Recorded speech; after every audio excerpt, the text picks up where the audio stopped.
ومولانا محمدا عبد الله ورسوله صلى الله عليه وعلى آله وصحبه وسلم الذي أكمل الله به قصر النبوة أي ختم الله به النبوة وحكم أن لا نبي بعده وأعلن في القرآن بالبرهان أن محمدا صلى الله عليه وسلم خاتم النبيين والمرسلين الذي أرسله بالحق بشيرا ونذيرا وداعيا إلى الله بإذنه وسراجا منيرا فقد قال الله تعالى في كلامه المجيد والفرقان الحميد أعوذ بالله من الشيطان الرجيم بسم الله الرحمن الرحيم والعصر إن الإنسان لفي خسر إلا الذين آمنوا وعملوا الصالحات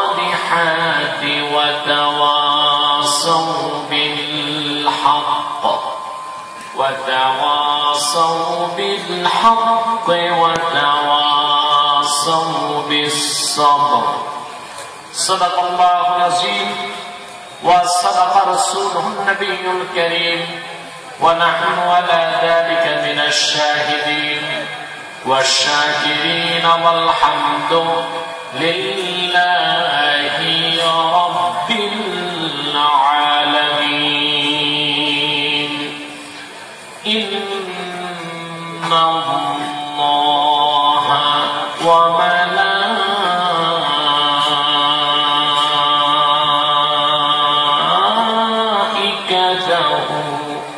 يصلون على النبي يا أيها الذين آمنوا صلوا عليه وسلموا تسليما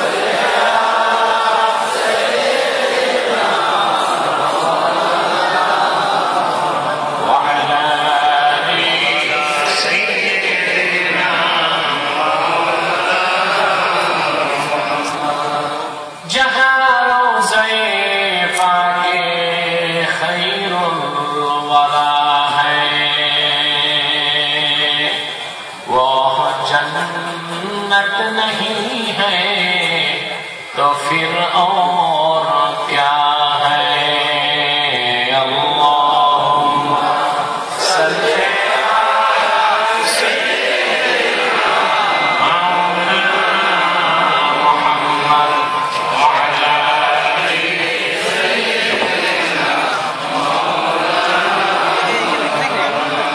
Medina Medina मुमिनों की गुनगुना है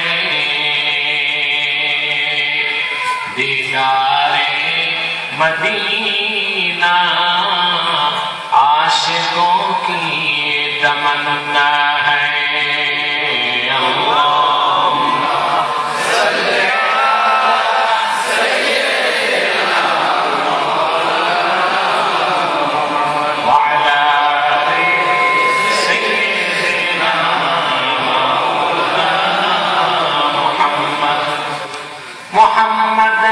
मुस्तफा नबियों की सरदार है, दोनों जहां की सरकार।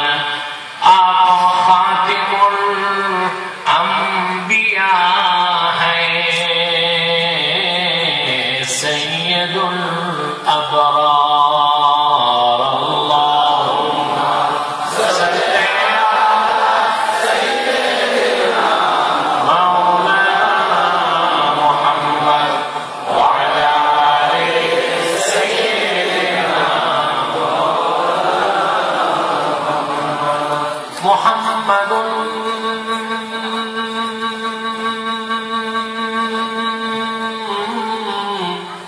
रसूलुल्लाह सल्लल्लाहु अलैहि वसल्लम खतमल्लाहु बिही नबुव्वा व हकम अन ला नबिय्य बअदहु बलागल उला लिकमालिही कशफत दुजा बिजमालिही हसनत जमीआ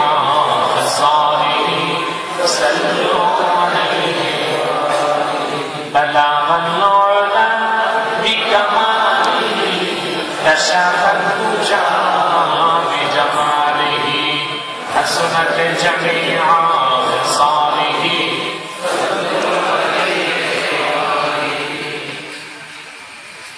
प्रिय सुधी, আমরা কিছু সময় ভক্তি শ্রদ্ধার সাথে আল্লাহর জিকির করে তার সাথে একটি সম্পর্ক করে নিব, কি বলেন?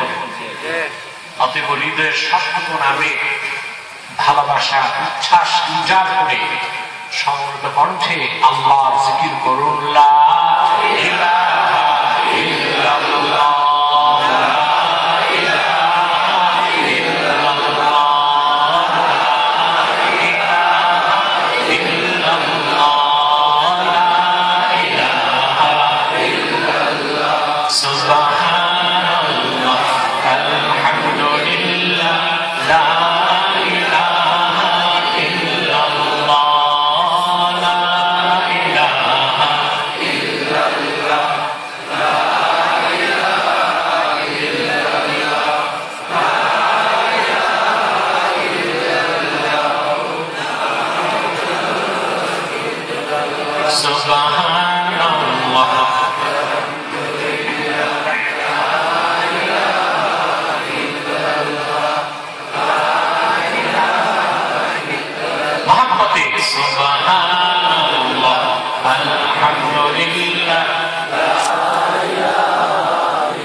حسبي ربي جل الله ما في قلبي غير الله نور محمد صلى الله لا إله إلا الله سبحان الله الحمد لله لا إله إلا الله ذكر خدا में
মার্চের ৮ খানকা শরীফ প্রাঙ্গণে আয়োজিত ২১তম মিলাদুন নবী সাল্লাল্লাহু আলাইহি ওয়াসাল্লাম ও মুহররম উপলক্ষে আয়োজিত আজকে এই মুতাবাররাক মাহফিলের সম্মানিত সভাপতি হাজারাত উলামায়ে কেরাম, তুলাবায়ে ইলজাম,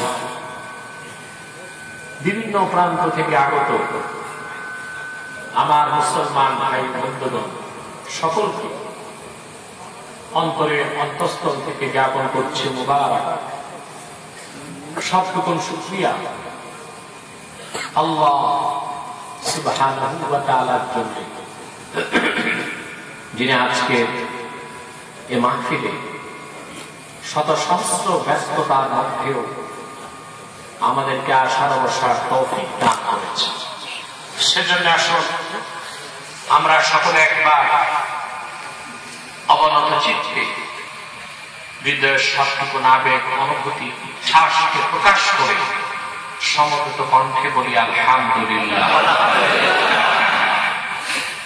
লাখো কোটি তার চেয়ে অনেক অনেক অনেক বেশি দরুদ ও সালাম আল্লাহ সৃষ্টির প্রধান আকর্ষণ,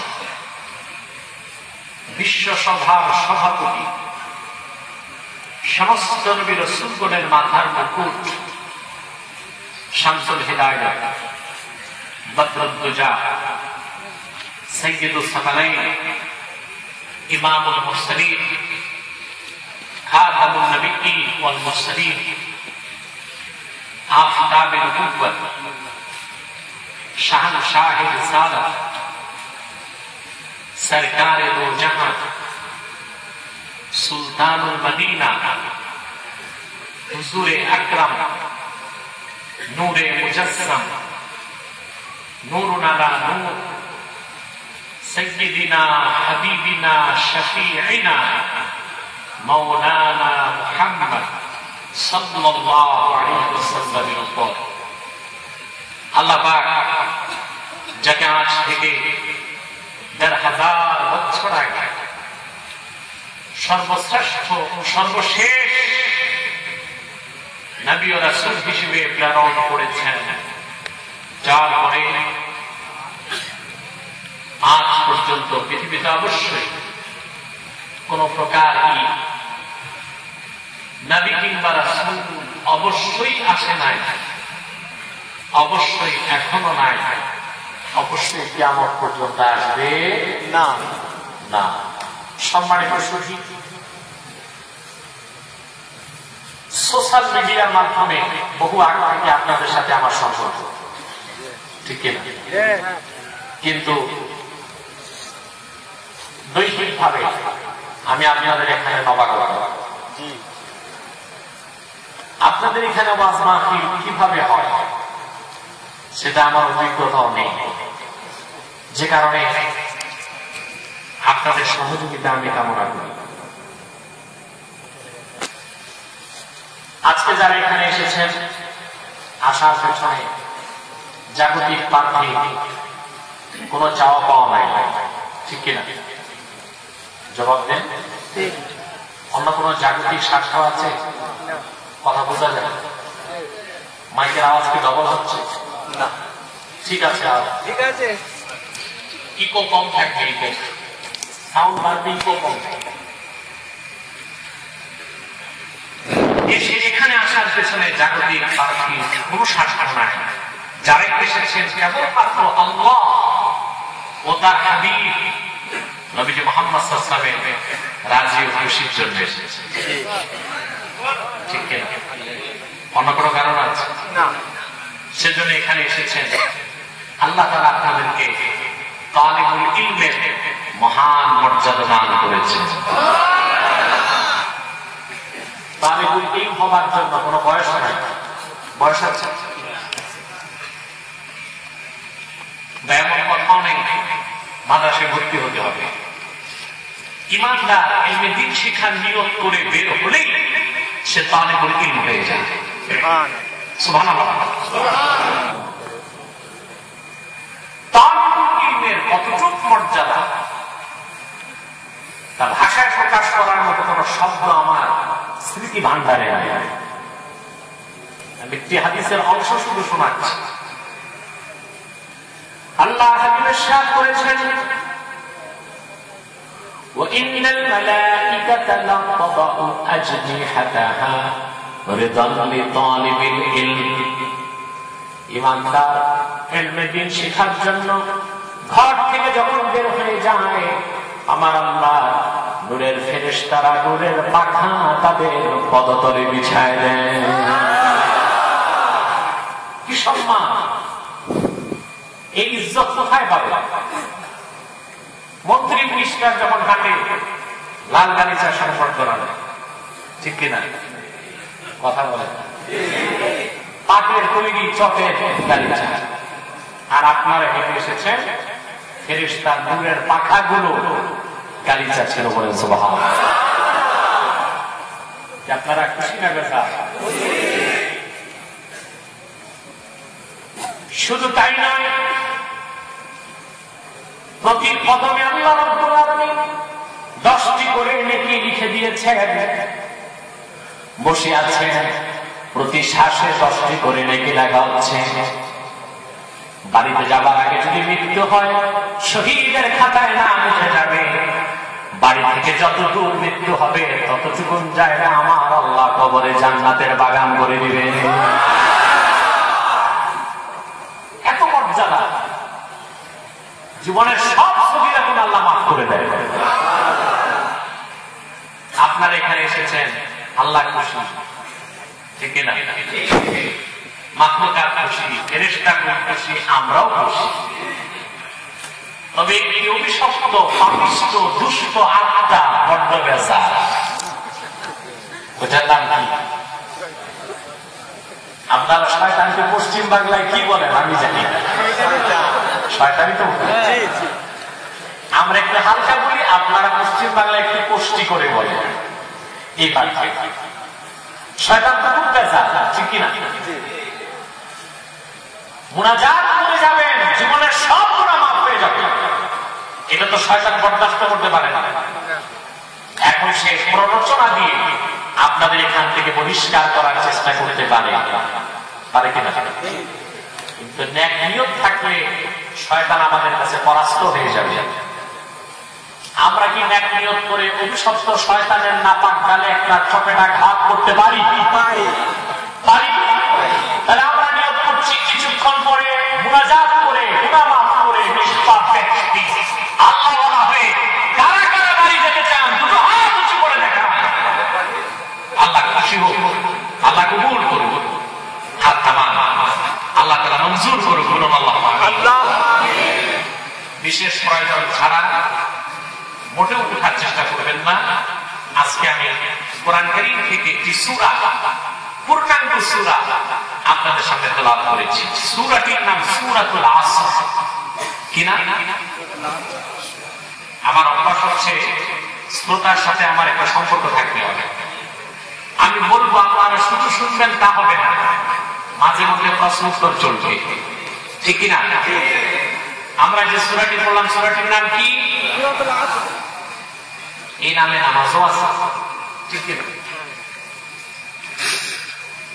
আমার সঙ্গে আপনারাও তিলাওয়াত করুন, যেন প্রতিটি অক্ষরে নূর আল্লাহ তাআলা আমাদের সিনায় গেঁথে দেন। বলুন আল্লাহুম্মা বলুন আউযু বিল্লাহি মিনাশ শাইতানির রাজীম। বিসমিল্লাহির রাহমানির রাহিম।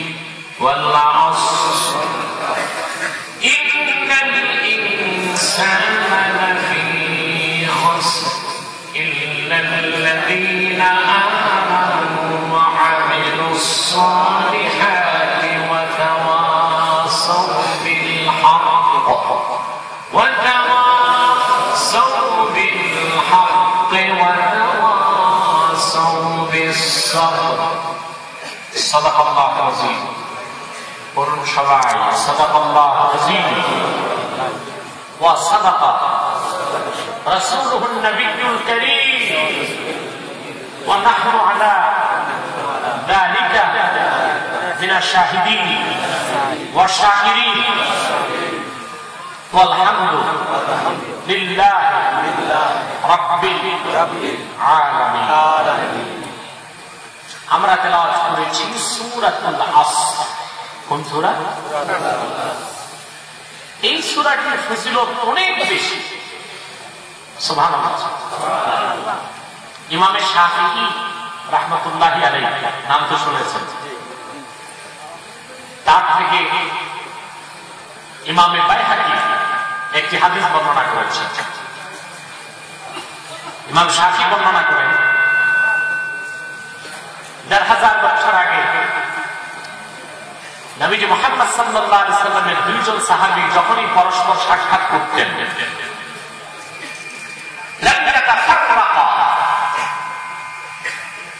যখনই দুইজন সাহাবী পরস্পর সাক্ষাৎ করতেন, এখন কথা বোঝা যায়? ঠিক আছে। যখনই দুইজন সাহাবী পরস্পর সাক্ষাৎ করতেন, লাম ইয়াতাফাররাকা হাত্তা ইয়াকরা আহাদুহুমাল আখারা সূরাতুল আসর। সুবহানাল্লাহ। দুইজন সাহাবী যখন সাক্ষাৎ করতেন, একজন সাহাবী আরেকজনকে ততক্ষণ ছাড়তেন না যতক্ষণ একজন আরেকজনকে সূরাতুল আসর তেলাওয়াত করে না শোনাতেন। কথাটি বুঝলেন নাই? আবার বলছি, ১,৫০০ বছর আগে নবীজি মুহাম্মদ সাল্লাল্লাহু আলাইহি ওয়াসাল্লামের দুইজন সাহাবী যখনই সাক্ষাৎ করতেন, লাম ইয়াতাফাররাকা হাত্তা ইয়াকরা আহাদুহুমাল আখারা সূরাতুল আসর। একজন সাহাবী আরেকজনকে ততক্ষণ ছাড়তেন না যতক্ষণ একজন আরেকজনকে সূরাতুল আসর তেলাওয়াত করে না শোনাতেন। এখন প্রশ্ন হচ্ছে, কোরআন শরীফে এতগুলো সূরা থাকতে একজন সাহাবী আরেকজনকে সাক্ষাৎ করে শুধু সূরাতুল আসর কেন শোনাতেন?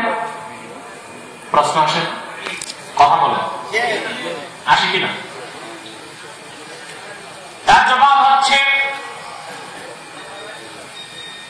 মানব জাতির ব্যক্তি কল্যাণ, সমাজ কল্যাণ, রাষ্ট্র কল্যাণ, ইহকালীন কল্যাণ আর পরজাগতিক মুক্তির জন্য যত কথা আছে সব কথা আল্লাহ রাব্বুল আলামিন সূরা আসরের মধ্যে রেখে দিয়েছেন। বলেন সুবহানাল্লাহ।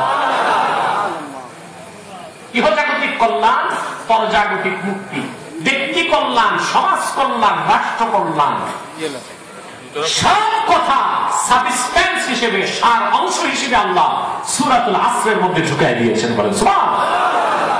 এজন্য একজন সাহাবী আরেকজনের সাথে সাক্ষাৎ হলে ততক্ষণ একজন আরেকজনকে ছাড়তেন না যতক্ষণ সূরাতুল আসর তেলাওয়াত করে না শোনাতেন। বলেন সুবহানাল্লাহ। সূরাটির শুরুতে আল্লাহ কসম করেছেন। কি করেছেন? কসম। ওয়াল আসর, শপথ আসরের। শপথ কে করেছেন? কথা বলেন। আল্লাহ অনেক বড়, জোরে বলেন কে? আল্লাহ। এখন পশ্চিমবঙ্গের সংস্কৃতি চলবে না, আমাদেরটা চালাইতে হবে, কথা বলতে হবে, জোরে আওয়াজ করতে হবে। কথা বলছেন নাই? কসম কে করেছেন? আল্লাহ। তো ওনার কসম করার কি দরকার ছিল? আল্লাহ তো প্রতিটি কথাই সত্য, শুধু সত্য না, মহাসত্য। শুধু মহাসত্য না, ধ্রুব সত্য, ইউনিভার্সাল ট্রুথ, চির সত্য। সুবহানাল্লাহ। ঠিক না? সত্যের তো অনেক ক্লাস আছে, ক্লাস আছে না? যেমন আমি যদি এখন বলি ঢাকা থেকে আমি কলকাতা এসেছি 1 ঘন্টায় 50 মিনিট, এটা মিথ্যা হবে? কথা বলেন। এটা বাস্তব। 500 বছর আগে যদি কেউ বলতো আমি 1 ঘন্টায় ঢাকা থেকে কলকাতা এসেছি, অবাস্তব। তো সময়ের পরিবর্তনে বিষয়টা বাস্তব হলো, অবাস্তব হলো, সত্য হলো, মিথ্যা হলো। কিন্তু সূর্য প্রতিদিন পূব দিকে উঠে পশ্চিমে ডুবে, এটা কেমন সত্য? ধ্রুব সত্য। কোরআন ও হাদিসের প্রতিটি বাক্যের, প্রতিটি শব্দের, প্রতিটি অক্ষর চির সত্য, মহাসত্য, ধ্রুব সত্য। বলেন সুবহানাল্লাহ। আল্লাহর কসমের দরকার ছিল না, ঠিক কিনা? মিথ্যা বলা থেকে পবিত্র। সুবহানাল্লাহ বলেন। তারপর তিনি কসম করলেন ওয়াল আসর, শপথ আসরের। এই আসর কোন আসর? এটা নিয়ে মুফাসসিরদের মধ্যে মতভেদ আছে। কেউ বলেছেন আসর মানে আস-সাআহ, কিয়ামত দিবসের কথা আল্লাহ বলছেন।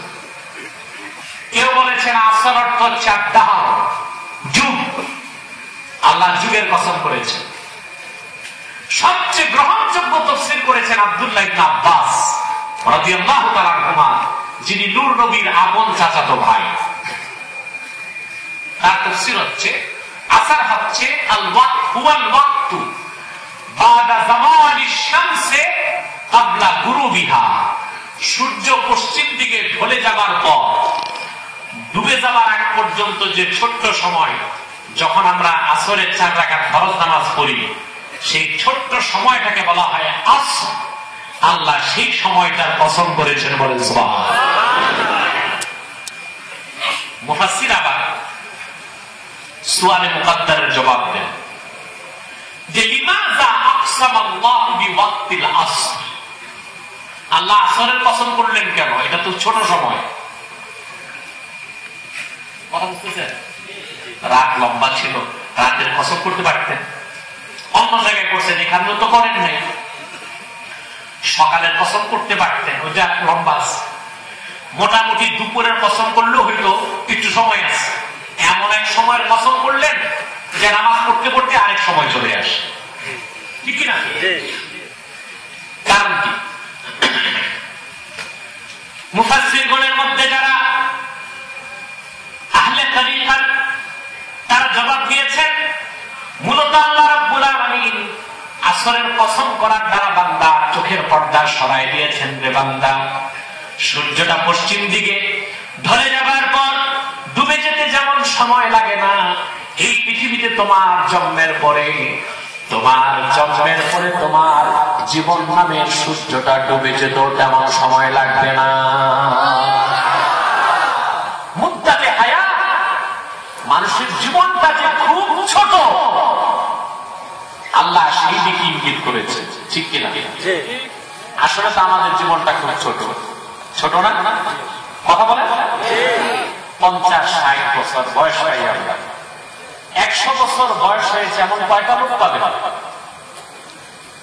দূরবীন দিয়ে খুঁজলো হুগলিতে 100 বছর বয়সের 100 মানুষ খুঁজে পাবেন? কথা বলে পাবেন? বয়সটা তো আসলে কম না? অথচ আফসোস লাগে একটা কচ্ছপ বাচ্চা 250 বছর। কত বছর? 250 বছর। আর আমরা 50-60, তার 5 ভাগের 1 ভাগ। আরো অবাক হবেন, আপনারা গুইসাপ দেখেছেন? এটার কি বলে পশ্চিম বাংলায়? গুইসাপ।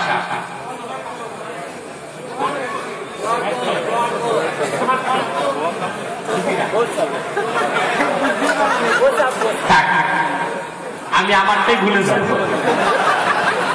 গুইসাপ চিনছেন তো? এটা বাঁচে কতদিন জানেন? 750 বছর।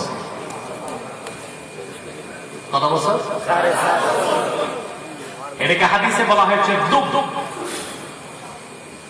বুখারী শরীফে একটা হাদিস এসেছে এই ব্যাপারে।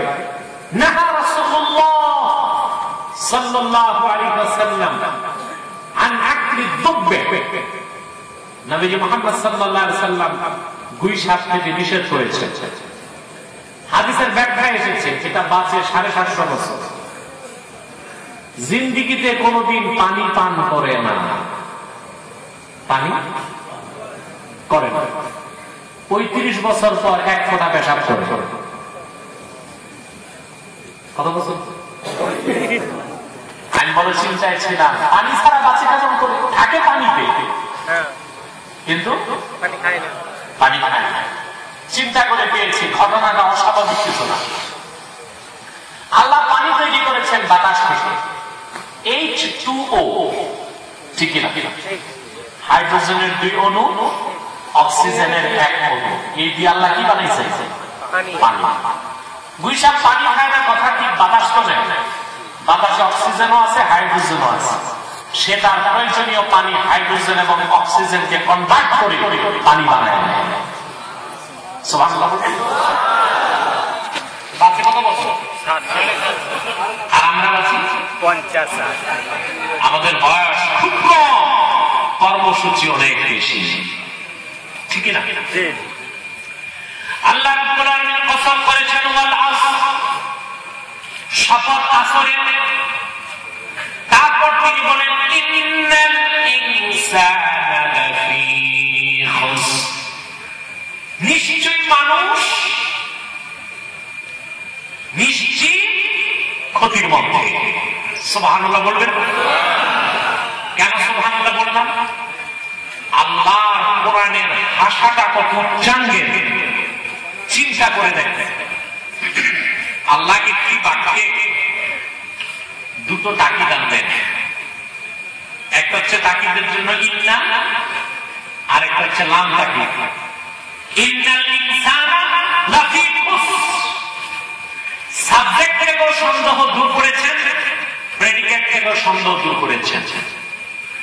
নিশ্চয়ই মানুষ নিশ্চিত ক্ষতির মধ্যে, নিশ্চিত ক্ষতিগ্রস্ত। তো সব মানুষ যদি ক্ষতিগ্রস্ত হয়, ঈমান এনে নামাজ পড়ে তো লাভ কি? প্রশ্ন আসে। আর বাবা কথা বুঝছেন না? বুঝতেছেন? এইভাবেই ওয়াজ শুনবেন না কিচ্ছা কাহিনী বলবো? কোরআন শরীফের তাফসীর শুনে অভ্যস্ত আছেন আপনারা? মনে রাখবেন, গল্প কাহিনী কিচ্ছা এসব শুনে কোনো ফায়দা নাই। কোরআন শরীফ থেকে যদি কথা হয়, না বুঝলেও প্রতি শ্বাসে 10 নেকি, প্রতি অক্ষরে 10 নেকি, ঠিক কিনা বলেন? এখন আপনাদের অভ্যাস আছে কি, গল্প শুনে অভ্যাস না তাফসীর শুনে অভ্যাস? আমি তো এটা জানি না, কিন্তু কথা বলতে সব মানুষ যদি ক্ষতিগ্রস্ত হয় তো ঈমান এনে লাভ কি, নামাজ পড়ে লাভ কি? প্রশ্ন আসে। জবাব দিয়েছেন আব্দুল্লাহ বিন আব্বাস রাদিয়াল্লাহু তাআলা আনহুমা, তানবীরুল মিকবাস মিন তাফসীর ইবনে আব্বাসে তার ব্যাখ্যা এসেছে, তিনি বলেছেন ইন্নাল্লাহা হাকামা বিল খুসরান বিজামিইন নাসি ইল্লা মান আতা বিআশিয়াল আরবাহা। কিয়ামত পর্যন্ত যত মানুষ পৃথিবীতে আসবে সব মানুষকে আল্লাহ ক্ষতিগ্রস্ত বলেছেন, ক্ষতির থেকে কেউ বাঁচতে পারবে না, তবে মাত্র চারটি জিনিস নিয়ে যারা আল্লাহর কাছে উপস্থিত হবে কাল কিয়ামতে তাদের কোনো ক্ষতি নাই, চিন্তা নাই, ভয় নাই। সুবহানাল্লাহ বলবেন না? কয়টা জিনিস? প্রথম হলো ঈমান। ইল্লাল্লাযীনা আমানু, তারা ছাড়া যারা ঈমান আনয়ন করলো, সুবহানাল্লাহ, ওয়া আমিলুস সালিহাত, নেক কাজ করলো, ওয়া তাওয়াসাউ বিল হক। ইমাম বাগাবী এই আয়াতের ব্যাখ্যায় লিখেন আই আওসা বা'দুহুম বা'দান বিল হক, পরস্পর পরস্পরকে সত্যের দাওয়াত দিল। ওয়া তাওয়াসাউ বিস সাবর, তার মানে আওসা বা'দুহুম বা'দান বিস সাবর, পরস্পর পরস্পরকে ধৈর্যের উপদেশ দিল। এই চারটি কাজ যে ব্যক্তি দুনিয়াতে করলো তার দুনিয়াতে কোনো ক্ষতি নাই, আখিরাতে কোনো ক্ষতি নাই। মৃত্যু হবে ঈমানের সাথে, কবর হবে বেহেশতের টুকরা। মিজানের আল্লাহর সামনে ওয়েটিং লিস্টে তাকে দাঁড়ায় থাকতে হবে না, বিদ্যুৎ গতিতে পুলসিরাত পার হবে। আল্লাহর আগেও জান্নাত তার জন্য আসক্তা প্রেমিকার মতো দাঁড়ায় থাকবে বলে। কয়টা কাজ?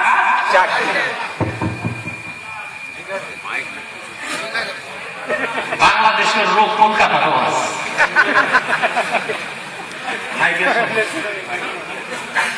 তোমার ইকোটা কমিয়ে দাও আর সাউন্ডটাকে বাড়িয়ে দাও।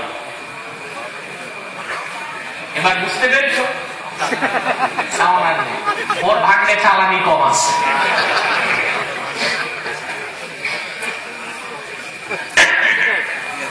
কয়টা কাজ? চারটি। আমাদেরকে আল্লাহ কাজ দিয়েছেন কয়টা? চারটি। এই চারের বাইরে মুসলমানের কোনো আর কাজ নাই, মাত্র চারটা কাজ। এখন একটি বিষয় আপনাদের সূক্ষ্মভাবে দেখতে হবে, বলবো? জি। চারটা কাজের প্রথম দুটো কাজ ঈমান আর আমল, এই দুটো আল্লাহ দিয়েছেন ব্যক্তি কল্যাণে। পরের দুটো সত্যের দাওয়াত, ধৈর্যের উপদেশ, তা দিয়েছেন সমাজ এবং রাষ্ট্রের কল্যাণে। বলেন সুবহানাল্লাহ। ঠিক কিনা? আল্লাহ মুসলমানকে এমন দিন দেন নাই, এমন শিক্ষা দেন নাই যে মুসলমান শুধু মসজিদ মাদ্রাসা নিয়ে থাকবে, খানকা নিয়ে থাকবে। দিনদার হিসেবে তার ব্যক্তি কল্যাণের পাশাপাশি সমাজ এবং রাষ্ট্রের কল্যাণেও তাকে কাজ করতে হবে। ঠিক কিনা? নাকি আল্লাহ কাজ দিচ্ছেন শুধু আখিরাতের কাজ? দুনিয়াকে আল্লাহ বাদ দিতে বলছেন? কথা বলে না। আল্লাহ দুনিয়া বাদ দিতে বলেন নাই, দুনিয়াকে প্রাধান্য দিতে নিষেধ করেছেন। বাদ দেওয়া এক জিনিস আর প্রাধান্য দেওয়া। আল্লাহ তাআলা বলেন বাল তুকফিরুনাল হায়াতাদ দুনিয়া ওয়াল আখিরাতু খায়রুন ওয়া আবকা। দুনিয়ার জীবনকে তোমরা প্রাধান্য দিচ্ছ, অথচ আখিরাতের জীবনটা হচ্ছে উত্তম এবং স্থায়ী। বলে সুবহানাল্লাহ। আল্লাহ মুসলমান হিসেবে আমাদের দুনিয়া বাদ দিতে বলেন নাই, বরং ব্যক্তি কল্যাণের পাশাপাশি নিজের কল্যাণ, ঈমান ও আমলকে গ্রহণ করে নিজের কল্যাণের পাশাপাশি সমাজ এবং রাষ্ট্রের কল্যাণে কাজ করার জিম্মাদারিও আল্লাহ মুসলমানকে দিয়েছেন। ঠিক কিনা বলেন? আল্লাহ থেকে দুনিয়া বাদ দিতে বলেন নাই, প্রাধান্য দিতে নিষেধ করেছেন। কোথায় দুনিয়া বাদ দেওয়ার কথা আল্লাহ বলেন নাই? বলছেন না। একটা দোয়া আপনারা সবসময় করেন, কোরআন শরীফের দোয়া, ঠিক কিনা? দোয়াটা কি? আমরা সবসময় দোয়া করি রব্বানা আতিনা। পারেন আপনারা? পড়েন সবাই রব্বানা আতিনা ফিদ দুনিয়া হাসানাতাও ওয়া ফিল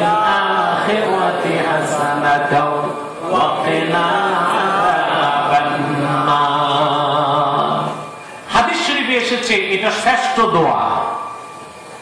আল্লাহ নিজে আমাদের শিক্ষা দিলেন, আল্লাহর কাছে আমরা বলি রব্বানা, হে আমাদের রব, আতিনা ফিদ দুনিয়া হাসানা, তুমি আমাদেরকে দুনিয়ার হাসানা দাও, অফিল আখিরাতি হাসানা, আখিরাতের হাসানা দাও। সুবহানাল্লাহ বলবেন। আগে কোনটা চাইতে বলছেন? দুনিয়া। দুনিয়া, তারপরে আখিরাত। দুনিয়া বাদ দেওয়া যাবে না? কথা বলে। এই আয়াতের ব্যাখ্যায় জালালউদ্দিন সুয়ুতী রাহমাতুল্লাহ তাফসীর জালালাইনে লেখেন, দুনিয়ার হাসানা কি? সতী সাধ্বী চরিত্রবতী সুন্দরী একটি নারী আর একটি প্রশস্ত বাড়ি, এই দুইটা জিনিস যে পেল সে দুনিয়ার হাসানা পেয়ে গেল। কথা বুঝলেন নাই? সতী সাধ্বী চরিত্রবতী বউ আর একটি প্রশস্ত বাড়ি, এই দুটো জিনিস যে পেল সে দুনিয়ার হাসানা পেয়ে গেল। বলে সুবহানাল্লাহ। আর আখিরাতের হাসানা হচ্ছে জান্নাত।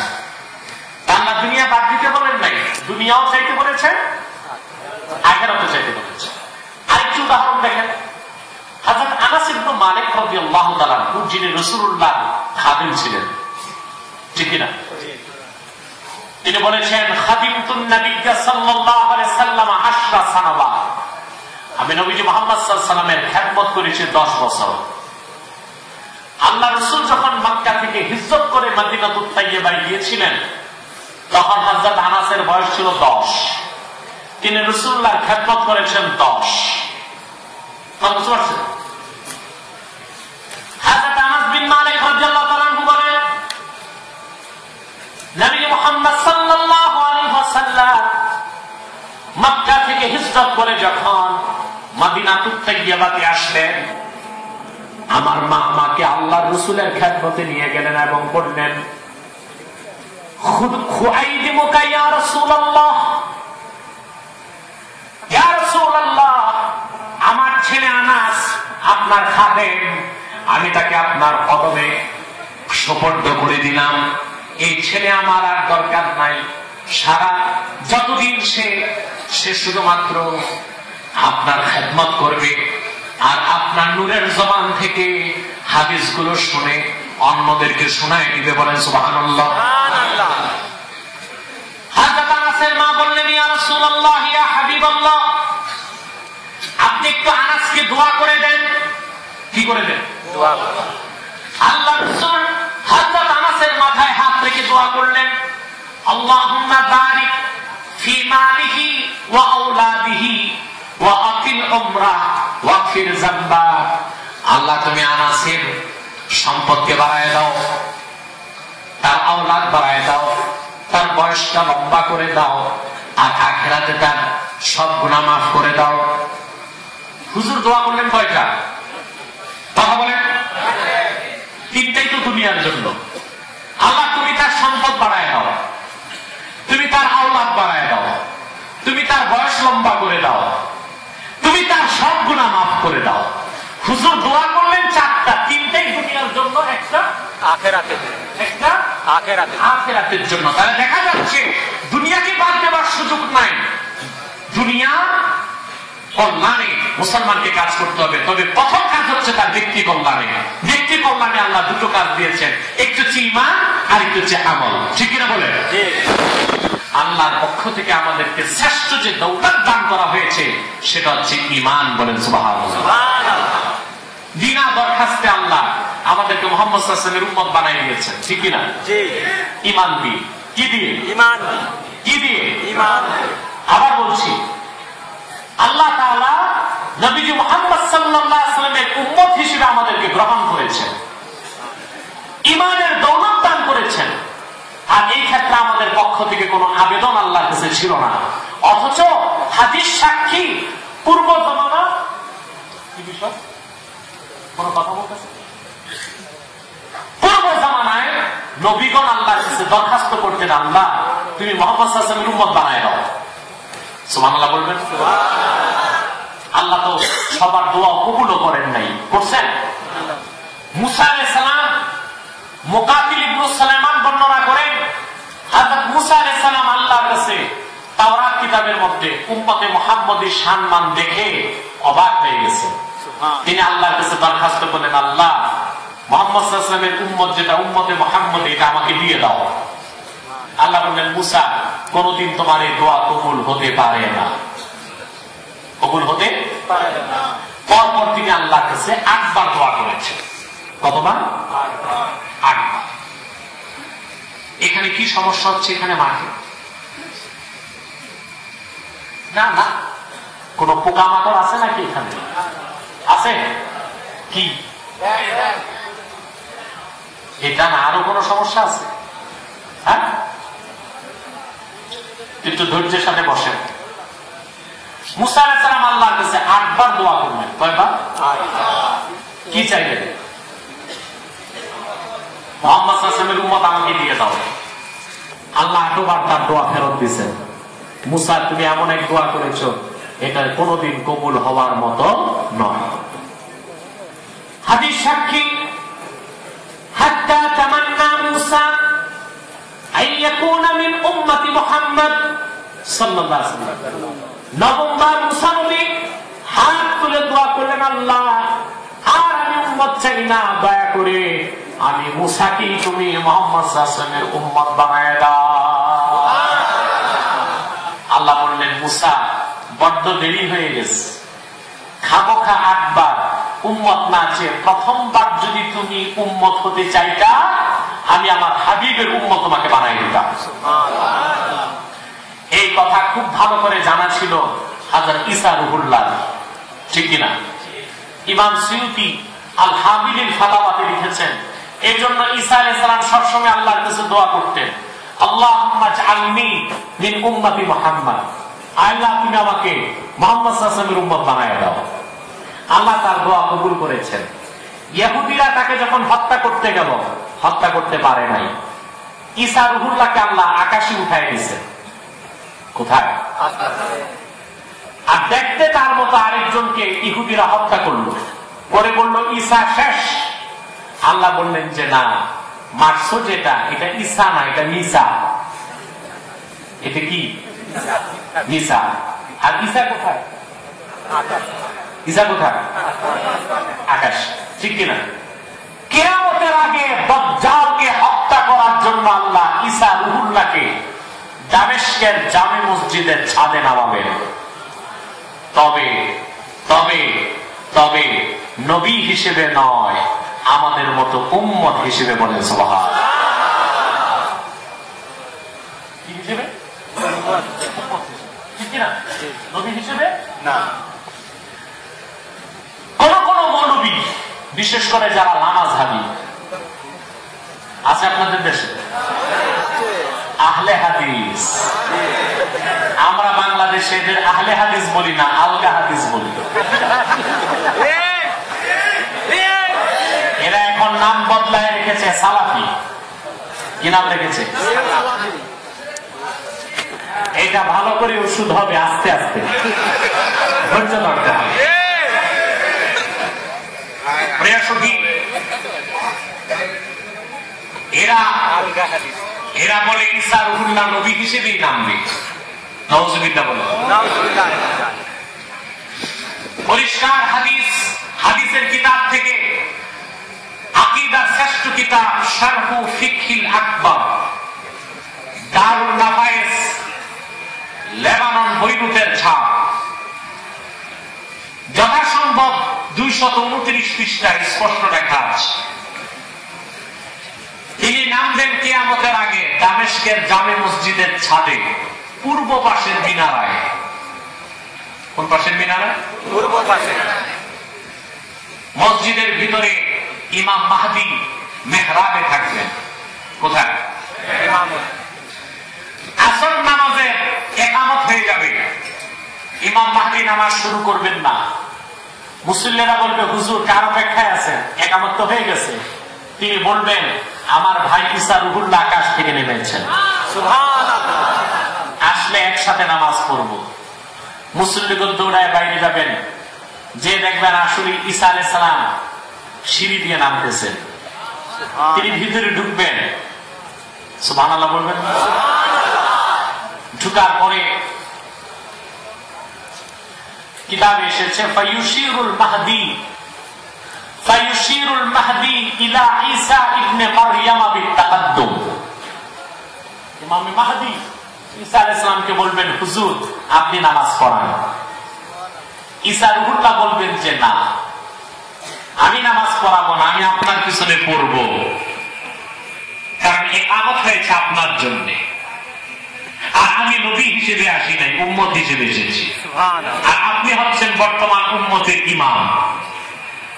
পরিষ্কার সেখানে লেখা আছে ফায়াক্তাদি বিক লিয়াযহারা মুতাবিআতা নবিয়িনা মুহাম্মদ সাল্লাল্লাহু আলাইহি ওয়াসাল্লাম। একমাত্র হযরত ঈসা রুহুল্লাহ ইমাম মাহদির পিছনে নামাজ পড়বেন এই কথার প্রমাণ দেওয়ার জন্য যে আমি নবী হিসেবে আসি নাই, আমি মুহাম্মদ সাল্লাল্লাহু আলাইহি ওয়াসাল্লামের উম্মত হিসেবে এসেছি। সুবহানাল্লাহ। তাই ভাইরা আমার, একবার চিন্তা করে দেখেন, হযরত মুসা দরখাস্ত করেও উম্মত হতে পারে নাই, ঈসা রুহুল্লাহ দরখাস্ত করে উম্মত হয়েছে, আর আমি আর আপনি বিনা দরখাস্তে নূর নবীর উম্মত হয়ে গিয়েছি। এর চেয়ে বড় আল্লাহর দয়া আমার আর আপনার উপর কি হতে পারে মুসলমান ভাইরা, বলে একটু চিন্তা করে। এর চেয়ে বড় কোনো দয়া আছে? আল্লাহ আমাদের ঈমান দিয়েছেন। বলেছি না সমস্যা আছে, আমি তো বহু আগ থেকে বলেছিলাম এখানে একটা সমস্যা আছে। বসেন বসেন, কি আছে? ব্যাং নাকি? ব্যাং?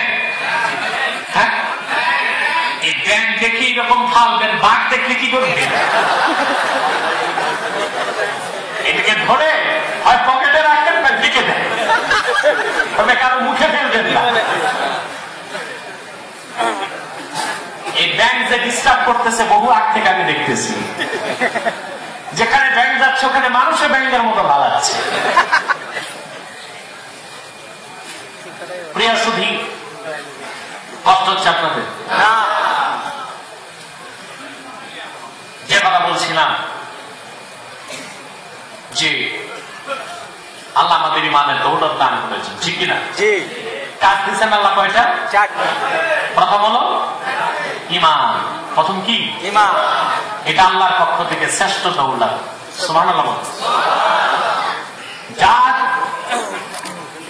কামিল ঈমান থাকবে, পরিপূর্ণ ঈমান, কামিল ঈমান, জাহান্নামের আগুন আল্লাহ তার জন্য হারাম করে দিবেন। এটা আমার কথা নয়, সহিহ হাদিস। وعن عبادة بن الصامت رضي الله تعالى عنه أنه قال سمعت رسول الله صلى الله عليه وسلم يقول من شهد أن لا إله إلا الله وأن محمدا رسول الله حرم الله عليه النار। হযরত উবাদা ইবনে সামিত বর্ণনা করেন, তিনি বলেন আমি আল্লাহর রাসূল নবী মুহাম্মদ সাল্লাল্লাহু আলাইহি ওয়াসাল্লামের নূরের জবান থেকে শুনেছি, তিনি বলেছেন যে ব্যক্তি কথা সাক্ষী দিবে নিশ্চয় আল্লাহ ছাড়া অন্য কোনো মাবুদ নাই, মুহাম্মদ সাল্লাল্লাহু আলাইহি ওয়াসাল্লাম আল্লাহর প্রেরিত রাসূল, এই ঈমানের সাথে যার মৃত্যু হবে আল্লাহ রাব্বুল আলামিন ওই বান্দার জন্য 7 জাহান্নামের আগুন হারাম করে দিবেন। আবু দাউদ শরীফের মধ্যে একটি ঘটনা এসেছে, 1000 বছর আগে মদিনাতুত তাইয়্যিবায় এক ইহুদি যুবক রাসূলুল্লাহর খেদমতে যেত। কথা বুঝতেছেন? সাহাবায়ে কেরামের সাথে সেই ইহুদি যুবকটাও যে আল্লাহ হাবিবের কদমের সামনে বসতো, আল্লাহ হাবিবের দিকে মহব্বতের সাথে সে তাকায় থাকতো। কথা বুঝতেছেন? কিন্তু ইসলাম গ্রহণ করতো না, ইসলাম গ্রহণ করতো না। হঠাৎ একদিন দেখলেন আল্লাহ রাসূল যুবক তার আসতেছে না। সাহাবায়ে কেরামকে বললেন, ফুলান ইবনু ফুলান, অমুকের পুত্র অমুক ইহুদি ছেলেটা আসে না কেন? সাহাবায়ে কেরাম বললেন, ইয়া রাসূলুল্লাহ, ইয়া হাবিবাল্লাহ, ইন্নাহু ক্বাদ মারিদা মারদান শাদীদা, সে খুব বেশি অসুস্থ হয়ে গেছে, আপনার এখানে আসতে পারবে না। রাহমাতুল লিল আলামিন বললেন, চলো তাহলে আমরা যে তাকে দেখে আসি। সুবহানাল্লাহ। নবী মুহাম্মদ সাল্লাল্লাহু আলাইহি ওয়াসাল্লাম গেলেন তার বাড়িতে। আল্লাহ রাসূলকে দেখে যুবকটির চোখ থেকে পানি ঝরতে লাগলো। সে বিছানায় উঠে বসতে চাইল। আল্লাহ রাসূল বললেন, তোমাকে বসতে হবে না।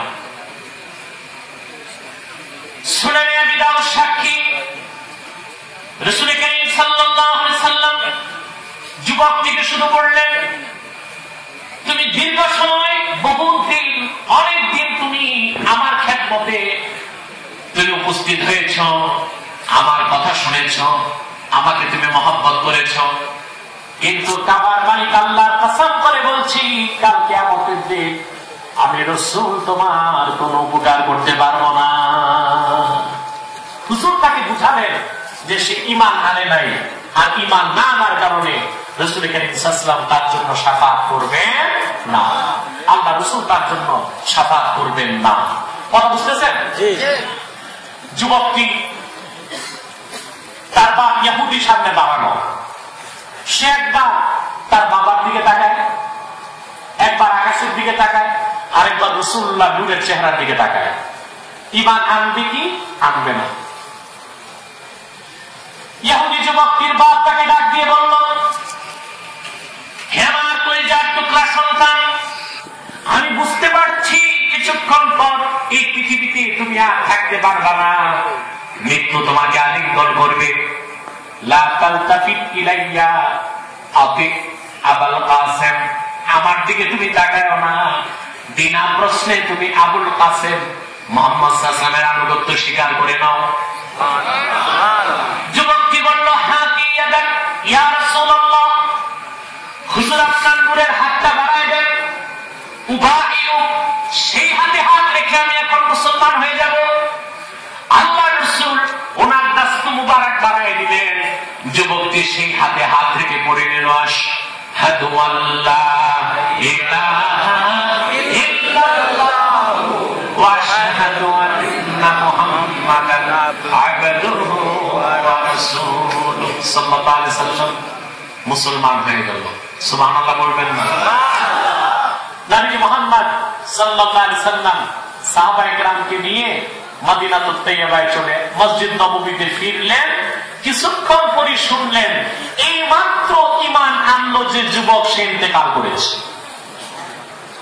কি করেছে? ইন্তেকাল করেছে। রাসূল কারীম সাল্লাল্লাহু আলাইহি ওয়াসাল্লাম সাহাবায়ে কেরামকে বললেন, জলদি করে যাও, তার গোসল দাও, কাফন পরাও, আমি রাসূল নিজে তার জানাজার নামাজ পড়াবো। সুবহানাল্লাহ। সুনানে আবি দাউদ সাক্ষী, সেই যুবকটির গোসল হয়ে গেল, কাফন পরানো হলো, লাশ কাঁধে করে সাহাবায়ে কেরাম জান্নাতুল বাকির দিকে চললেন। হাদিসের রাবী বলেন, আমি দেখলাম আল্লাহর রাসূল সেই জানাজার আগে আগে হাঁটতেছেন, কিন্তু দেখলাম নূর নবী পুরা পায়ের কদম মাটিতে রাখতেছিলেন না, বৃদ্ধাঙ্গুলির উপর ভর করে করে রাসূলুল্লাহ চলতেছিলেন, হাঁটতেছিলেন। হযরত ওমর জিজ্ঞেস করলেন, ইয়া রাসূলুল্লাহ, ইয়া হাবিবাল্লাহ, এত কষ্ট করে পায়ের বৃদ্ধাঙ্গুলির উপর ভর করে কেন হাঁটতেছেন? পুরা পায়ের তালু কেন মাটিতে রাখেন না? কষ্ট হয় নাকি? আপনার তো কষ্ট হচ্ছে। আল্লাহর হাবিব বললেন, হে সাহাবী, এই মাত্র যে ইহুদি যুবক আমার উপর ঈমান এনে মুসলমান হয়ে গেল, সে ইন্তেকাল করেছে কামেল ঈমানের সাথে। তার জানাজার নামাজে শরীক হবার জন্য আকাশের সব দরজা আল্লাহ খুলে দিয়েছেন। মদিনার মাটিতে এত ফেরেশতা নেমে এসেছে রে সাহাবী, মা কদারতু আন আদা বাতিনা কদামাই মিন কাসরাতিল মালায়েকা, ফেরেশতার আধিক্যের কারণে পুরা পায়ের তালু আমি মাটিতে রাখার জায়গা পাই না। সুবহানাল্লাহ। এর নাম ঈমান। সুবহানাল্লাহ বলে। কেমন ঈমান? হাদিসের সরাসরি এসেছে, ওই ইহুদি যুবক ঈমান আনার পর লাম ইউসাল্লি সালাতান ওয়া লাম ইয়াতাসাদ্দাক দিরহামান ওয়া লাম ইয়াসুম ইয়াওমা, এক ওয়াক্ত নামাজও পড়তে পারে নাই, একটা টাকা সদকা করতে পারে নাই, একদিন রোজাও রাখতে পারে নাই। তার মানে এক ওয়াক্ত নামাজের আগেই সে ইন্তেকাল করেছে, সদকা ফরজ হওয়ার আগে ইন্তেকাল করেছে, রোজা আসার আগে ইন্তেকাল করেছে। ইমানটা ছিল কামেল। কামেল ইমানের সাথে বিদায় নেবার কারণে আল্লাহ আকাশে সব দরজা খুলে দিয়েছেন। তাই জানা যায় এত ফেরেশতা এসেছে যে নূর নবী পুরা পায়ের তালু মদিনার মাটিতে রাখতে পারেন নাই। আমরা তো আল্লাহর কাছে এইরকম ইমান চাই।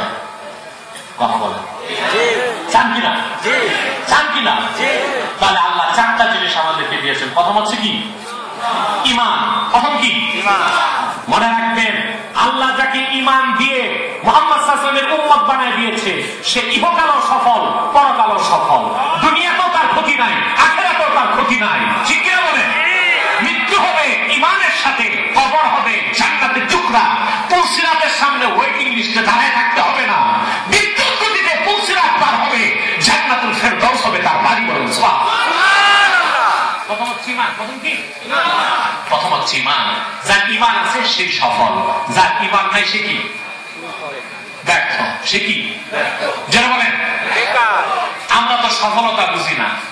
একটু লোক ব্যবসা বাণিজ্য করে কোটি কোটি টাকা কামাই করলে আমরা বলি সফল ব্যবসায়ী। ঠিক কিনা? ব্যবসায়ী হিসেবে সে কি? সফল। চাকরি জীবনে ভালো প্রমোশন পাইলে আমরা বলি চাকরি জীবনে সফল। ঠিক কিনা? কথা বলেন না? তারপর বিধানসভায় যদি একবার পাস করা যায়, বিধায়ক হওয়া যায়, রাজনৈতিক জীবনে সফল। এই জায়গার আওয়াজগুলো বন্ধ করেন তো। এটা কি অবস্থা? একদিকে মাহফিল চলতেছে, আরেকদিকে কথা বলছেন।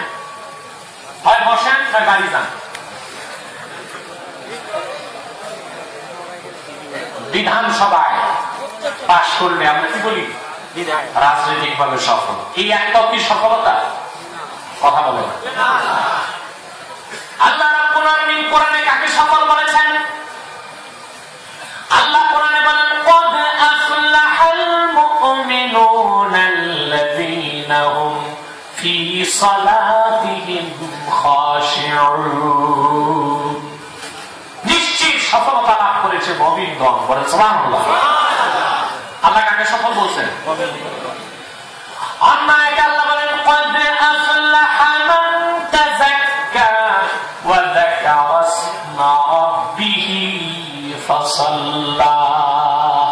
নিশ্চিত সফলতা লাভ করেছে সেই মান তাযাক্কা আই তাহহারা কলবাহু মিনাশ শিরকি ওয়াল কুফরি ওয়াত তানাস, যেটা হৃদয় থেকে শিরক কুফরকে দূর করলো, তারপর সেই সফলতা লাভ করলো। বলে সুবহানাল্লাহ। আমি একটা কথা প্রায় বলে থাকি, বিশ্ব ব্যাংক আছে না, তার কাছে যদি প্রশ্ন করা হয় তোমাদের দৃষ্টিতে পৃথিবীর বর্তমান সফল ব্যক্তিকে, তারা কার নাম বলবে জানেন? জানেন না? Bill Gates.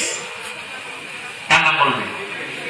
নাম শুনছেন? তার বিল গেটস নাম শুনছেন না? পৃথিবীর সেরা ধনী, তার নাম বলবে। কেন তার নাম বলবে? কারণ সে ছিল স্ট্রিট বেগার। মার্কিন যুক্তরাষ্ট্রে ফুটপাতে ভিক্ষা করত, পড়াশোনা করে বড় ইঞ্জিনিয়ার হয়ে মাইক্রোসফটওয়্যার কোম্পানি তৈরি করে সে পৃথিবীতে 3 বার শীর্ষ ধনী হয়েছে। তার ব্যক্তিগত সম্পদ $250 বিলিয়ন। বিশ্ব ব্যাংক বলবে সে হচ্ছে সফল। কারণ টোকাই থেকে, ফুটপাত থেকে ভিক্ষা করতে করতে দুনিয়া সেরা ধনী। যদি আমার কাছে প্রশ্ন করা হয় আপনার দৃষ্টিতে বিল গেটসের মূল্য কি, আমি বলবো কলকাতায় একটি নেড়ে কুত্তার যতটুকু মূল্য আছে আমার কাছে বিল গেটসের ততটুকু মূল্য নাই। কারণ তার সম্পদ আছে, সম্পদের প্রাচুর্য আছে, কিন্তু তার তো ইমান নাই। যার ইমান নাই তার কিচ্ছু নাই। তার চেয়ে ব্যর্থ, ক্ষতিগ্রস্ত পৃথিবীতে আর কেউ হতে পারে না। ঠিক না বলে? কথাটিকে আমার নাম আল্লাহ। কাফের মুশরিককে আল্লাহ তুলনা করছেন চতুষ্পদ জানোয়ারের সাথে। ঠিক কিনা? অতএব আল্লাহ সূরা আসরে কাজ দিয়েছেন কয়টা?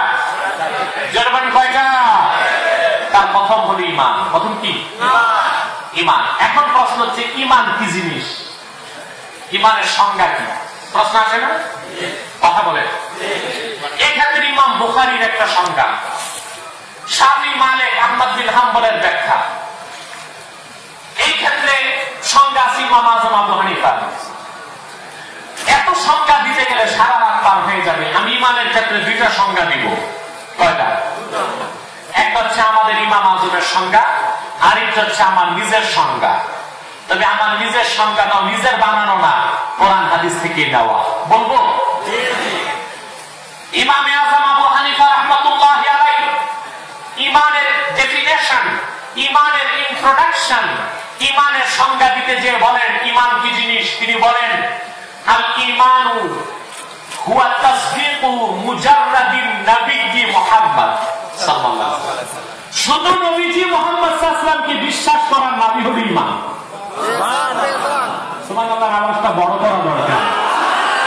আবার বলছি, শুধু নবীজি মুহাম্মদ সাল্লাল্লাহু আলাইহি ওয়াসাল্লামের নাম, মুহাম্মদ সাল্লাল্লাহু আলাইহি ওয়াসাল্লামের উপর ঈমান আনাটা, শুধু নবীজি মুহাম্মদ সাল্লাল্লাহু আলাইহি ওয়াসাল্লামকে বিশ্বাস করাই হলো ঈমান। কথাটা বুঝলেন না? চিন্তা করেন, শুধু নবীজি মুহাম্মদ সাল্লাল্লাহু আলাইহি ওয়াসাল্লামকে বিশ্বাস করাই হলো ঈমান। অথচ ভণ্ড নামাজহারীরা প্রচার করে একসাথে নাকি কলেমাতে আল্লাহর নামের সাথে রাসূলুল্লাহর নাম লেখা যাবে না। বলে না? তারা ফতোয়া দেয় না? কি ফতোয়া দেয়? তারা বলে লা ইলাহা ইল্লাল্লাহু মুহাম্মাদুর রাসূলুল্লাহ সাল্লাল্লাহু আলাইহি ওয়াসাল্লাম একসাথে লেখলে নাকি শিরক হবে। কি হবে? নাউযুবিল্লাহ। চিন্তা করেন, কলেমার মধ্যে যারা শিরক খোঁজে তারা আদৌ নিজেরাই মুসলমান আছে কিনা আমার সন্দেহ আছে। আমি একটা কথা বলে থাকি, যার বগলে শুটকির পুতলা থাকবে সে ফুল বাগানে গেলেও শুটকির গন্ধই পাবে। যারা ঢালাওভাবে কালেমার মধ্যে শিরকের গন্ধ খুঁজে মিলাদ কিয়াম, তিরি মুরিদি, মাযহাব, ঈদ মিলাদুন নবী পালন, ইসালের সব মাহফিল, শবে বরাত পালন, শবে কদর পালন, এইসব ভালো ভালো কাজে যারা শিরকের গন্ধ খুঁজে, বিদআতের গন্ধ খুঁজে, আমি আল্লাহর পবিত্র সত্তার কসম করে বলি তাদের ভিতরে সমস্ত শিরক ঢুকেছে, বিদআত ঢুকেছে।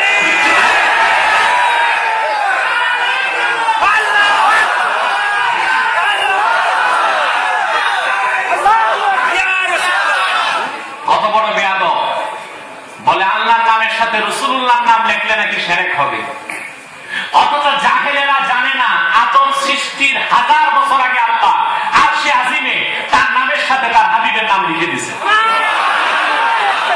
মুআজ্জাম তাবারানীতে ইমামে তাবারানী সহিহ সনদে বর্ণনা করেছেন, যেটা আল্লামা বদরুদ্দিন আইনি উমদাতুল কারি শারহ সহিহুল বুখারীর প্রথম খণ্ডে উল্লেখ করেছেন।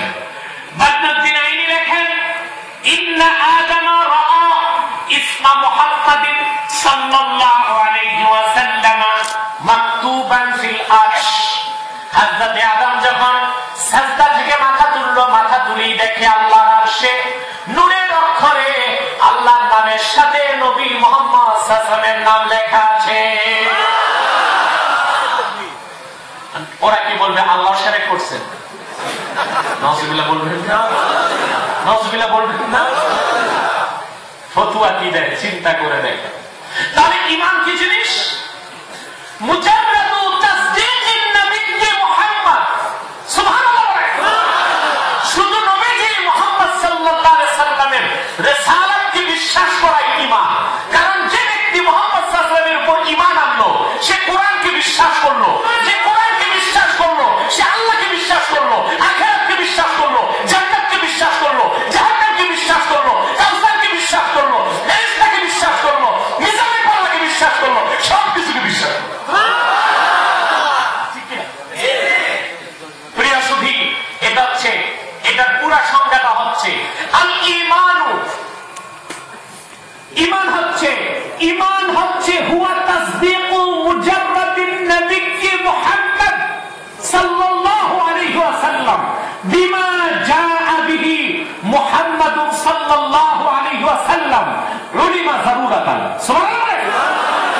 নবীজি মুহাম্মদ সাল্লাল্লাহু আলাইহি ওয়াসাল্লাম আল্লাহর পক্ষ থেকে ১৫০০ বছর আগে যা কিছু নিয়ে এসেছেন তা ধারণ করেছে কোরআন আর হাদিস। সেই কোরআনের সবটুকুনকে বিনা প্রশ্নে চোখ বন্ধ করে বিশ্বাস করার নাম হলো ঈমান। ঈমানের সঙ্গে এবার বুঝতে পারছেন? কথা বলেন। আবার বলছি, আল্লাহর নবী নূর নবীজি মুহাম্মদ সাল্লাল্লাহু আলাইহি ওয়াসাল্লাম আল্লাহর পক্ষ থেকে যা কিছু নিয়ে এসেছেন, ইলমে জরুরির মাধ্যমে যা অবগত, ইলমে জরুরির মাধ্যমে জানা গিয়েছে, অর্থাৎ যেটা ধারণ করেছে পবিত্র কোরআন এবং সহিহ হাদিস, সেই কোরআন ও হাদিসের সবটুকুনকে বিনা প্রশ্নে বিশ্বাস করার নাম হচ্ছে ঈমান। আল্লাহর কোরআনের শুরু বিসমিল্লাহর বা থেকে মিনাল জিন্নাতি ওয়ান নাসের সিন পর্যন্ত প্রতিটি বাক্যের, প্রতিটি শব্দের, প্রতিটি অক্ষর বিনা প্রশ্নে চোখ বন্ধ করে সাহাবায়ে কেরামের মতো বিশ্বাস করার নাম হলো ঈমান।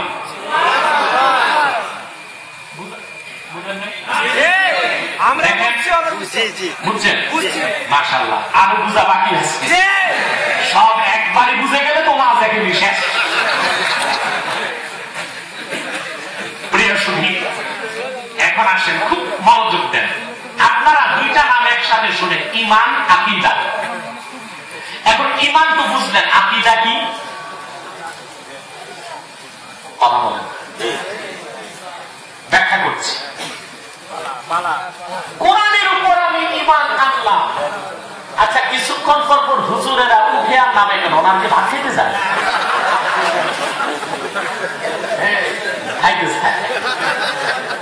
ওনার যদি স্পেশাল খাওয়া দাওয়া থাকে তো একটু পর পর যে খেয়ে আসে।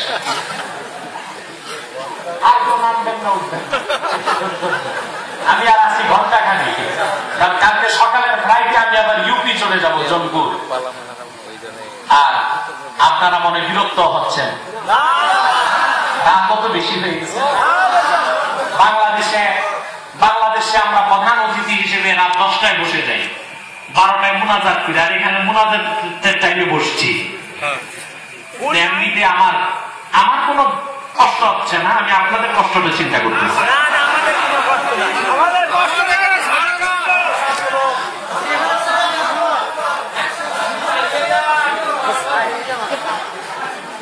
একটি হচ্ছে ঈমান আর একটি আকীদা। আজকে কি? এখন আকীদাটা বুঝেন। আমি কোরআনকে আল্লাহর উপর ঈমান আনছি, এটা বললেই হবে না। ঈমানের ধরনটা হতে হবে সাহাবায়ে কেরামের মতো। ওই যে সাহাবায়ে কেরামের মতো, ওই ধরনটার নাম আকীদা। এবার বুঝতে পারছেন? ধরনটার নাম কি? আকীদা। ঈমানের ক্ষেত্রে মানদণ্ড হচ্ছেন সাহাবায়ে কেরাম। মানদণ্ডটা কথা বুঝেন না? কোরআনের ব্যাখ্যা সাহাবায়ে কেরাম যেটা করেছেন, কোরআনের ব্যাখ্যা গ্রহণ করতে হবে হাদিসের মাধ্যমে।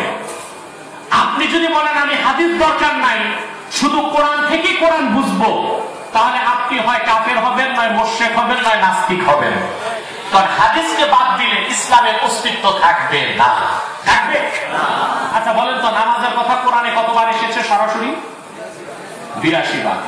কিন্তু ফজর নামাজ 2 রাকাত ফরজ, যোহর 4 রাকাত, আসর 4 রাকাত, মাগরিব 3 রাকাত, এশা 4 রাকাত, এটা কোরআনের কোথায় আছে?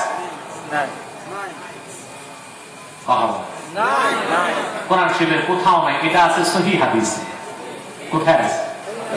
তো কেউ যদি বলে আমি শুধু কোরআনকে মানবো, কোরআনের বাইরে হাদিস মানার দরকার নাই, প্রথমে তার নামাজ বাদ দিতে হবে। কি বাদ দিতে হবে? নামাজ। তাহলে হাদিসকে বাদ দিলে ইসলামের অস্তিত্ব থাকবে না। অতএব কোরআনের ব্যাখ্যা নিতে হবে হাদিস থেকে, আর ঈমানের ধরনটা হতে হবে সাহাবায়ে কেরামের মতো। ওই ধরনটার নাম হচ্ছে আকীদা, যেটা আল্লাহ কোরআনে বলেছেন, وَإِذَا قِيلَ لَهُمْ آمِنُوا كَمَا آمَنَ النَّاسُ, যখন তাদেরকে বলা হলো মানুষগণ যেভাবে ঈমান এনেছে তোমরা সেইভাবে ঈমান আনো, এই মানুষ কারা? আয় কামা আমানা আসহাবু মুহাম্মদ, মুহাম্মদ সাল্লাল্লাহু আলাইহি ওয়াসাল্লামের সাহাবীগণ যেভাবে ঈমান এনেছে তোমরা সেইভাবে ঈমান আনো। সেজন্য সাহাবায়ে কেরাম ঈমানের মানদণ্ড হবার কারণে আমাদের আহলুস সুন্নাহ ওয়াল জামাতের আকীদা হলো সাহাবায়ে কেরাম সত্যের মানদণ্ড। ঠিক কিনা বলেন? এটা আমরা বিশ্বাস করি। সাহাবায়ে কেরাম কি? সত্যের মানদণ্ড, এবং কোন সাহাবীর সমালোচনা আমরা করি না। ঠিক কিনা বলেন? সাহাবায়ে কেরামের সমালোচনা সেই ব্যক্তি করতে পারে যার ভিতরে মুনাফিকের রক্ত ঢুকেছে। ঠিক কিনা বলেন? মুসলমান কোন সাহাবীর সমালোচনা করতে পারে না। রাসূল কারীম সাল্লাল্লাহু আলাইহি ওয়াসাল্লাম সাফ করেছেন, আসহাবী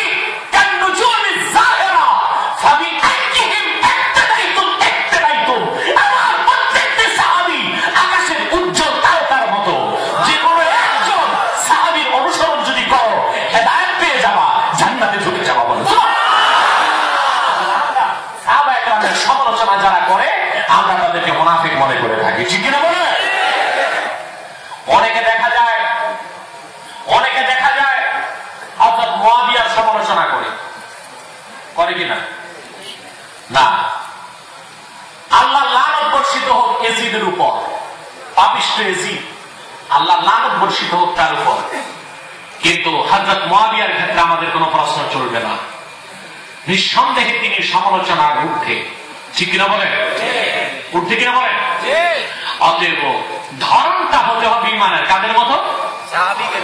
কাদের মতো? সাহাবায়ে কেরামের মতো। ওই ধরনটার নাম হলো ইমান।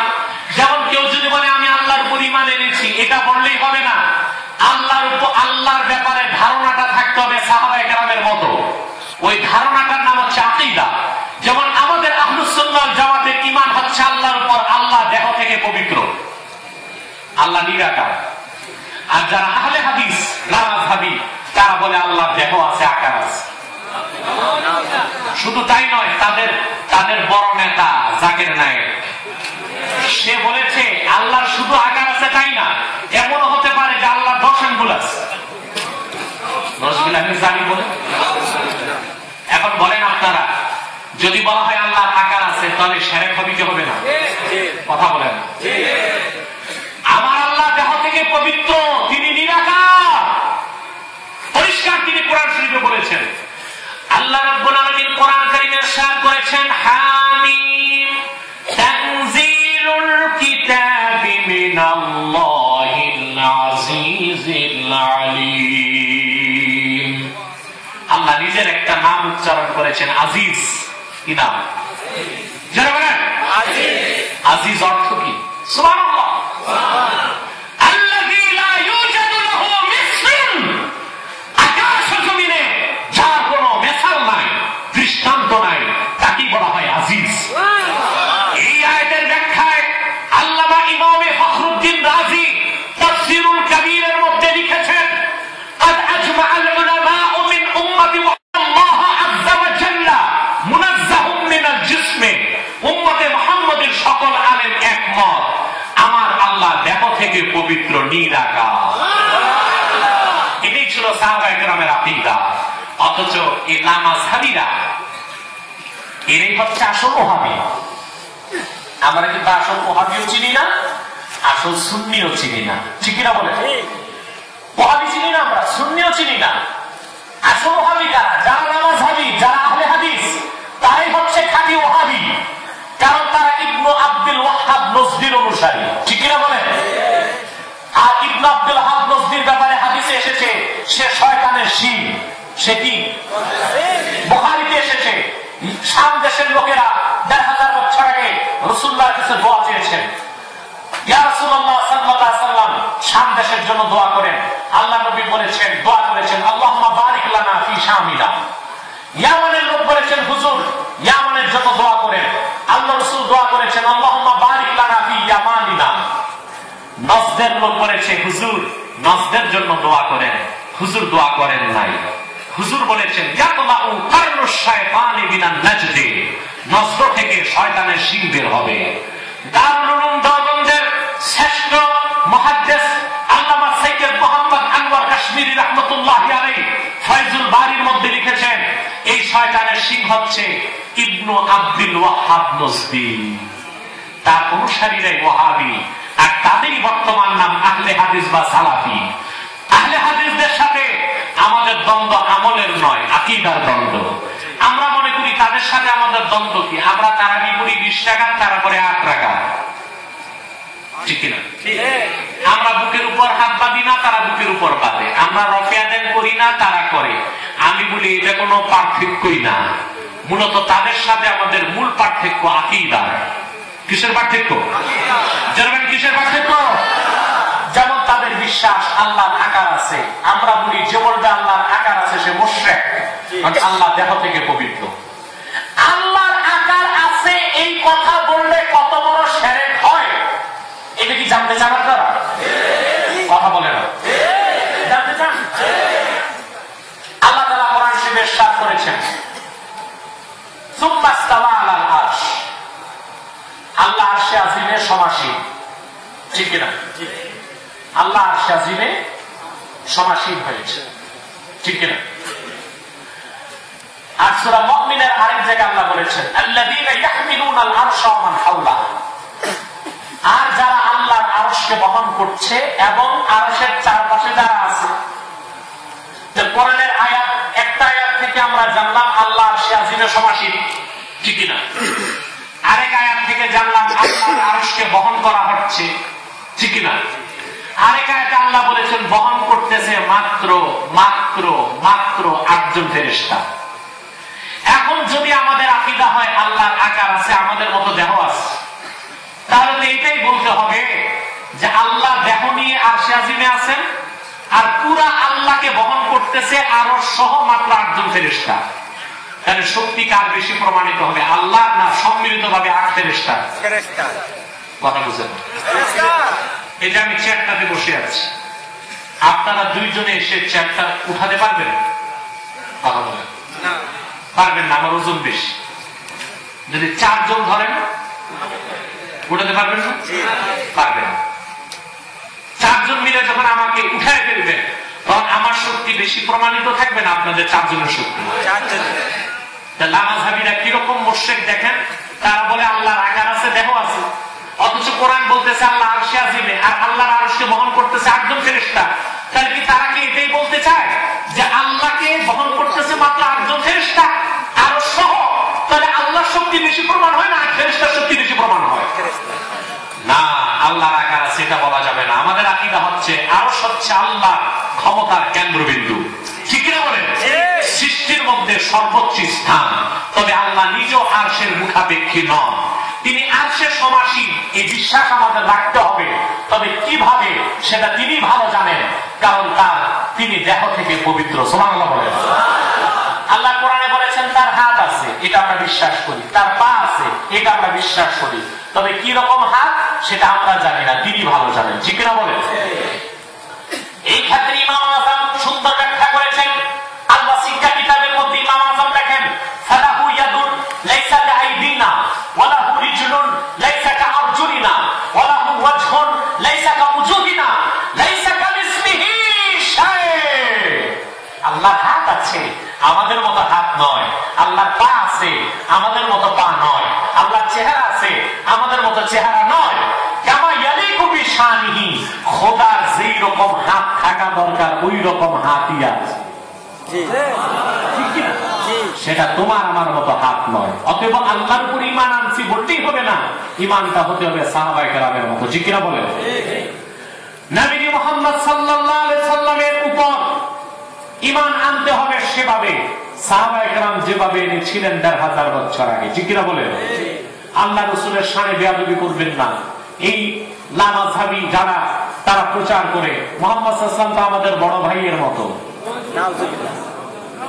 মাআযাল্লাহ, এবং তারা বলে মুহাম্মদ সাল্লাল্লাহু আলাইহি ওয়াসাল্লাম আমাদের মতোই রক্ত মাংসের সাধারণ মাটির মানুষ।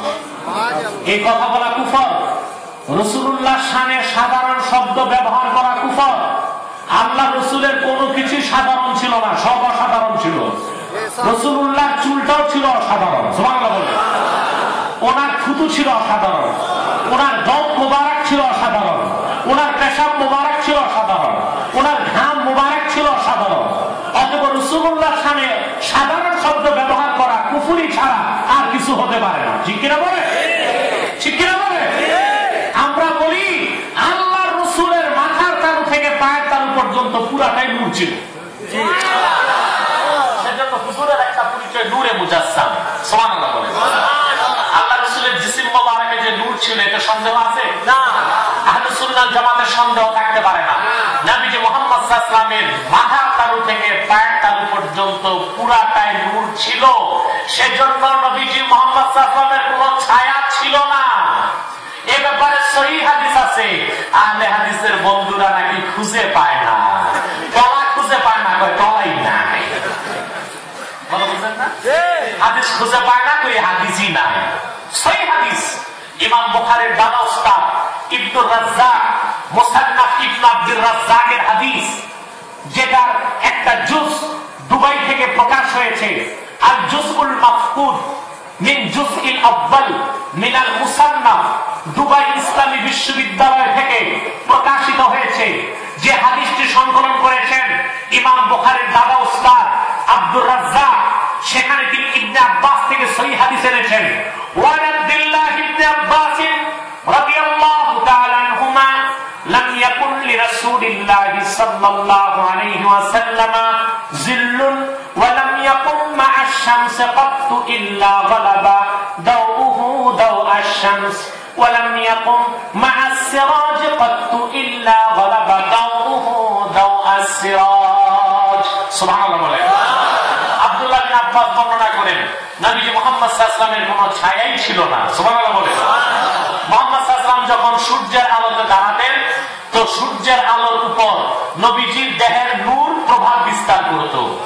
তিনি যখন প্রদীপের আলোতে দাঁড়াতেন তো প্রদীপের আলোর উপর নবীজি মুহাম্মদ সাল্লাল্লাহু আলাইহি ওয়াসাল্লামের দেহের নূর প্রভাব বিস্তার করতে বলেন। সুবহানাল্লাহ। রাসূলুল্লাহ সাল্লাল্লাহু আলাইহি ওয়াসাল্লামের জিসম মুবারকে যে নূর ছিল এই ব্যাপারে সহিহ হাদিস একটি কিতাব নয় 10টি হাদিসের কিতাবের মধ্যে আমি দেখেছি। একটি মতন শোনাচ্ছি, দালাইলুন নবুওয়াত প্রথম খণ্ড, আল আজহার আল কাহিরা মিশরের ছাপ প্রথম খণ্ড, বাবু যিকরি মৌলিদুল মুস্তাফা মুহাম্মদ সাল্লাল্লাহু আলাইহি ওয়াসাল্লামের মিলাদের পরিচ্ছেদ। এই পরিচ্ছেদের মধ্যে হাদিসটি এসেছে ইরবাজ ইবনে সারিয়া থেকে। হাদিসটি আপনারা শুনবেন।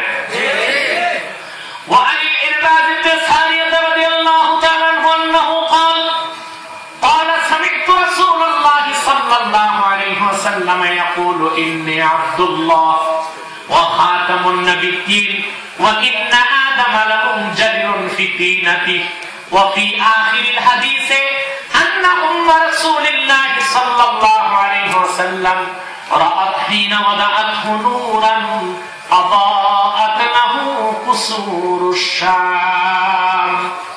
ইরবাজ বিন সারিয়া বলেন আমি আমার নিজের দুই কানে নবীজি মুহাম্মদ সাল্লাল্লাহু আলাইহি ওয়াসাল্লামের নূরের জবান থেকে শুনেছি। তিনি বলেছেন আমি মুহাম্মদ আল্লাহর বান্দা এবং সর্বশেষ নবী ও রাসূল। তখন থেকে আদমের দেহ যখন ধুলায় গড়াগড়ি খাচ্ছিল বলেন সুবহানাল্লাহ। হাদিসের শেষ অংশে এসেছে ১৫০০ বছর আগে নবীজি মুহাম্মদ সাল্লাল্লাহু আলাইহি ওয়াসাল্লাম হযরত মা আমিনার পবিত্র রেহেম থেকে মক্কাতুল মুকাররমায় মা আমিনার ঘরে যখন তাশরিফ নিয়ে এসেছেন ১৫০০ বছর আগে, মা আমিনা দেখেছেন নবীজি মুহাম্মদ সাল্লাল্লাহু আলাইহি ওয়াসাল্লামের জিসম মুবারক থেকে একটা নূর বের হয়েছে। যে নূরের আলোতে মা আমিনা মক্কা থেকে শত শত মাইল দূরে শাম দেশের প্রাসাদগুলো উজ্জ্বল হয়ে গেছে দেখতে পেলেন। কয়টা হাদিস চান? দালাইলুন নবুওয়াত প্রথম খণ্ড, আল আজহার আল কাহিরা মিশরের ছাপ 90 পৃষ্ঠার হাদিস।